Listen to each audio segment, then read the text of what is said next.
पहली बात तो ये है कि माज़ूर और डिसेबल वर्ड तो मुझे सख्त नफ़रत है इस चीज़ से मुझे गुस्सा आता है। तो मैं जब बलून लेने गई हूँ तो एंटर हुई हूँ तो पहले तो उन्होंने बात नहीं की। मैंने कहा शायद अंकल भूल गए हैं। फिर उसने कहा ये माँ बेटियाँ फ्रॉड हैं, इनको निकाले बाहर, इनको आने किसने दिए अंदर। मैंने कहा अंकल आप किस तरह की बातें कर रहे हैं। वो बंदा कहाँ चढ़ा कहाँ उतरा कोई समझ नहीं है उस बंदे की। और दूसरी बात ये उसने मेरे मुँह पर दरवाज़ा मारा, उसने गालियाँ दी हैं बाकायदा से। आप खुद बताएं, एक इंसान जिस जगह से चोरी करता है क्या वो वहीं दोबारा जाता है? किसी का हक हलाल का पैसा इस तरह से बीमारी का नाम लेकर नहीं लेना चाहिए, बुरी बात है। मेहनत करो, मेहनत करके खुद कमाओ।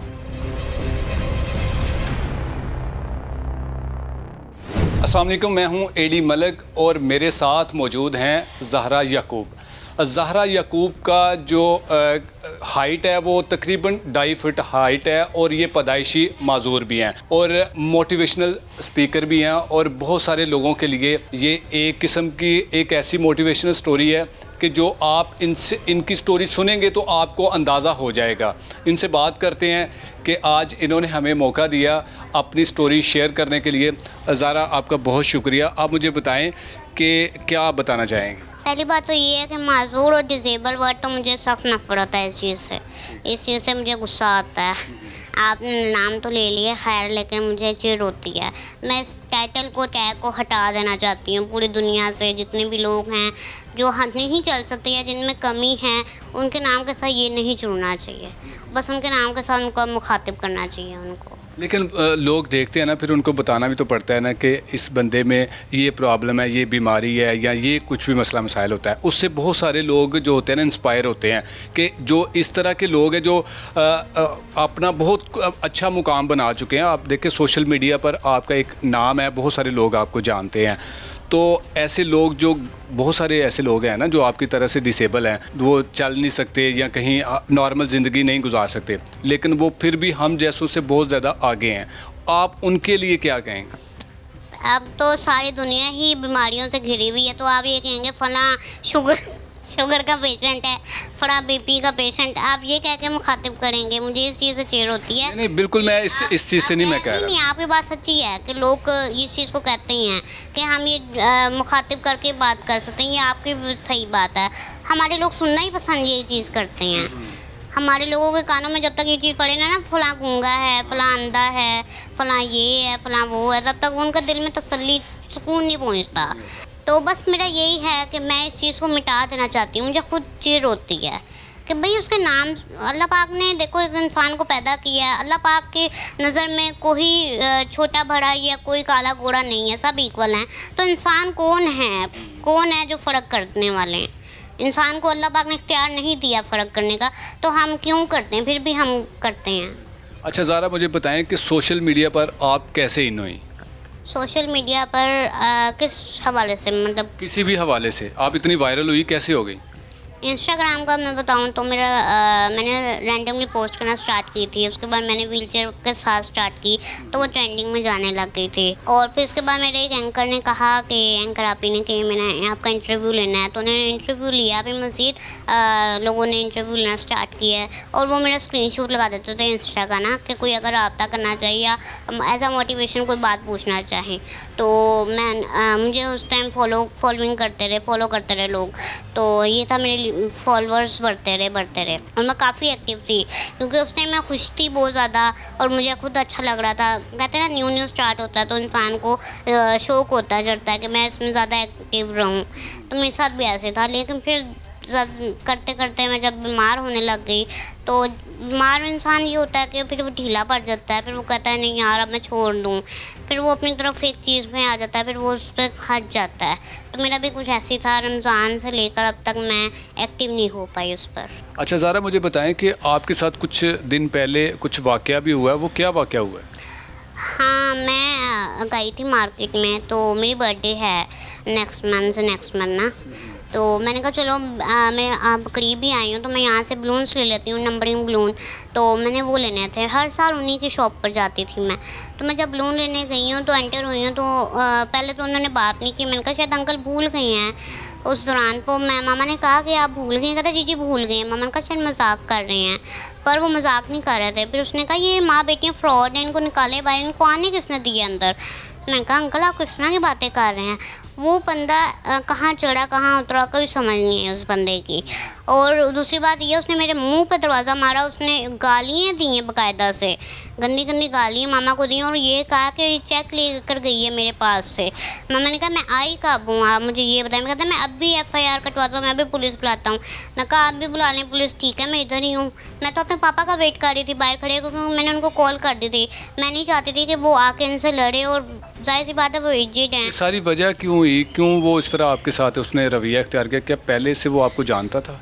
हाँ जी बिल्कुल, मैं 3 साल से उन्हीं से बलून लेती आई हूँ, लेकिन मुझे नहीं पता कि इन्होंने उनके साथ फ्रॉड किया, और जिसने भी किया उसने मेरे नाम से लेकर किया। लेकिन उसने वो बीमारी बताई है जो मुझे अल्लाह माफ़ करे है ही नहीं, कैंसर और या ब्रेन ट्यूमर, इन दोनों में से कहकर उसे रिपोर्ट सिखाई हैं इस हवाले से, और उससे पैसे लिए हैं, और उस डॉक्टर का नाम लिया है जिसका मुझे पता भी नहीं है। अच्छा, ना इस सारे सिनेरियो का पता कि जी आपके नाम से कौन पैसे ले गया कौन नहीं ले गया, बस आपकी तस्वीरें और कुछ रिपोर्ट्स फेक उनको दिखाई और उनसे पैसे ले लिए? बिल्कुल, और कह रहे हैं कि मेरे अकाउंट से मैसेज किए गए हैं या व्हाट्सएप से। ये कह रहे हैं मेरे पास सारी चैट लिस्ट पड़ी हुई है, मेरे पास सारे मैसेजेस पड़े। मैंने कहा मुझे दिखाएं ना, दिखाने को भी तैयार नहीं है वो इंसान। आप खुद बताएं, एक इंसान जिस जगह से चोरी करता है क्या वो वहीं दोबारा जाता है? वो इंसान बात करने को तो हमसे बैठ के बात करता, मुझे बताता, कहता अल्लाह भला करे उस इंसान का, उसने मेरे लाखों रुपए बचा लिए बताकर कि ये माँ बेटियाँ तो चोर नहीं है, ये तो फ्रॉड करती हैं माँ बेटियाँ। अच्छा, वो दुकानदार आपको कहता और आपकी वालदा को भी ये इतने बुरे अल्फाज से? हाँ जी, और वो पता नहीं किस बंदे का नाम ले रहा है, उसको भी हम नहीं जानते। कहता है कि उसका भला उसने ये कहा कि ये दोनों माँ बेटियाँ तो चोर नहीं है, फ्रॉड हैं। मैं तो उनको बड़े अरसे से फ्रॉड करता हुआ देखता आ रहा हूँ। तो आप उनके पास कब से जा रही थी? मैं 3 साल से जा रही हूँ, लेकिन सिर्फ बर्थडे से पहले ही जाती हूँ, वो भी एक दिन जाती हूँ, एक टाइम बलून लेकर वापस आ जाती हूँ, कोई रास्ता ही नहीं मेरा उनके साथ। तो उसके बावजूद उस बंदे ने आपके साथ इस तरह का रवैया इख्तियार किया? मैं खुद हैरान रह गई हकी बक्की होगी, क्योंकि मुझे नहीं पता था ये क्या करने वाले हैं। मुझे इल्म होता तो मैं जाती ना, मैं एंजाइटी पेशेंट हूँ। मैं जब घर आई हूँ मैंने इतना ज़्यादा अपने स्ट्रेस ले लिया कि मुझे हार्ट बीट की दवाई लेनी पड़ गई थी, मेरी हार्ट बीट कंट्रोल में नहीं आ रही थी। अच्छा, तो ज़रा जो लोग आपका नाम से इस तरह का फ्रॉड कर रहे हैं, तो आपने उन लोगों के ख़िलाफ़ किसी किस्म का कोई मुकदमा दर्ज करवाने के लिए किसी अदारे का दरवाज़ा खटखटाया हो, वहाँ से आपको कोई तसल्ली बख्श कोई पैगाम मिला हो? देखिए बात यही है, आप कीचड़ में पत्थर मारोगे कीचड़ आप पर ही उछलता है। तो अगर मैं इस तरह का कोई वो करूँगी तो मेरे पे ही बात आएगी। मेरे पापा ने भी यही कहा था कि बेटा आप कोई ऐसी चीज़ ना करना, क्योंकि वो इंसान ऐसा है वो चोरी का इल्ज़ाम लगवा देगा, और हम लोग शरीफ हैं। नहीं, मैं उनकी बात नहीं कर रहा, मैं उनकी बात कर रहा हूँ जो आपका नाम इस्तेमाल कर रहे हैं, जो आपकी तस्वीरें या वीडियो को इस्तेमाल करके लोगों से पैसे वसूल कर रहे हैं। अल्लाह पाक उसको हिदायत दे, उसके अलावा मैं क्या कह सकती हूँ। मैंने आज तक किसी के बारे में कोई बुरी बात नहीं की, तो बस ये चाहती हूँ कि अल्लाह पाक उसको हिदायत दे, उसको समझ आ जाए, अक्ल आ जाए कि किसी का हक हलाल का पैसा इस तरह से बीमारी का नाम लेकर नहीं लेना चाहिए, बुरी बात है। मेहनत करो, मेहनत करके खुद कमाओ। आप किसी की बीमारी का नाम लेकर क्यों किसी से पैसे ले रहे हो, और मेरा नाम मेरी तस्वीर क्यों आप यूज़ कर रहे हो? मुझे बदनाम करने वाली बात है। मैं बाहर निकलूँगी लोग मुझे इस तरह से बुलाएंगे। अभी लोग मेरी इज़्ज़त करते हैं, मुझे पूछते हैं कि आप बहुत अच्छा काम कर रही हैं, आप माशाल्लाह बहुत मोटिवेट कर रही हैं लोगों को। कल को वो लोग मुझे उंगलियां उठाएंगे, चोर नहीं कहेंगे, तो ये तो अच्छी बात नहीं है मेरे लिए। तो ज़रा इसके साथ साथ सोशल मीडिया पर जो आप अपने एक्टिविटीज़ को लेके चलती हैं, उसके अलावा आप क्या करती हैं सारा दिन घर में? मेरी ऐसा कोई एक्टिविटी नहीं होती, मैं बस घर में होती हूँ, वो भी मोबाइल पे लगी रहती हूँ और कुछ भी नहीं। इसके साथ साथ कोई इसके अलावा कोई काम नहीं करते? स्टडी भी आप करती हैं? जी, स्टडी मैंने 8 तक की है, उसके आगे मैंने नहीं की। मैंने कुरान पाक हिफ्ज़ करना चाहा था उससे पहले, लेकिन वो भी मैं मुकम्मल नहीं कर पाई, लेकिन मैंने नाज़रा 2 बार पढ़ लिया था। आखिर में अपने देखने वालों को क्या पैगाम देंगे? पॉजिटिव रहें हमेशा, और अपने साथ पॉजिटिविटी फैलाएं लोगों को जितने आप कर सकते हैं। और इस तरह से अगर कोई बाहर निकलता है तो उसके साथ बुरा सलूक ना करें, क्योंकि वो आपको तंग नहीं कर रहा तो आप उसको तंग क्यों कर रहे हैं। तो बस यही है कि उसको जीने दें, हर इंसान को जीने का हक़ है, और आप खुद भी जिएं और दूसरों को भी जीने दें। जी बिल्कुल, इन्होंने बड़ा अच्छा पैगाम दिया है कि ऐसे लोगों की तो वैसे भी हम पर फ़र्ज़ है कि इनकी रिस्पेक्ट करनी चाहिए, लेकिन इनके साथ अगर इनका नाम लेकर कोई इस तरह का इनको इस्तेमाल कर रहा है और इनके नाम पर फ्रॉड कर रहा है, तो उनको भी चाहिए कि अल्लाह पाक आपको हदायत दे। इनकी तरफ से बड़ा अच्छा मैसेज है उनके लिए भी।